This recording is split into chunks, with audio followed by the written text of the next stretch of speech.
మనకి ఎన్ని రకాల కూరలు ఉన్నా సరే పక్కన పప్పు తప్పక ఉండాల్సిందే. హాయ్, నా పేరు Gautami and welcome back to my channel. మా ఇంట్లో మా అమ్మ ఎన్ని రకాల పప్పు వండుతుందో ఈ పప్పుతో అవదు తప్పు ఎపిసోడ్స్లో చూసేయండి. ఈరోజైతే ఎపిసోడ్ 1 ఆనపకాయ పప్పు.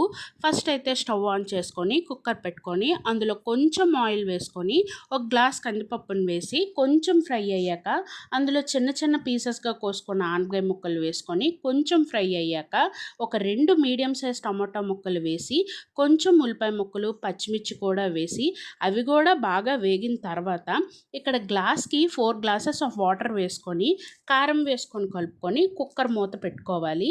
ఒక 5 to 6 విజిల్స్ ఉంచుకుంటే పప్పు మెత్తగా ఉడికిపోతుంది. కుక్కర్ చల్లారిన తర్వాత ఒక పాన్లో ఆయిల్ వేసుకొని ఆవాలు, జీలకర్ర, కరివేపాకు చిట్పట్లాడాక వెల్లుల్లి, పచ్చిమిర్చి, ఉల్లిపాయలు కొంచెం ఫ్రై అయ్యాక పప్పులో కలుపుకొని మీ టేస్ట్కి తగ్గ సాల్ట్ వేసుకుంటే మన పప్పు అయితే రెడీ అయిపోతుంది. ఇక వేడి వేడి అన్నంలో ఆనపకాయ పప్పు వేసుకొని తింటే ఉంటుంది సూపర్ అనే చెప్పచ్చు. ఇక ఈ వీడియో కనుక మీకు నచ్చినట్టయితే ఒక లైక్ చేయండి అండ్ మన ఛానల్కి అయితే సపోర్ట్ చేయండి. Thank you for watching.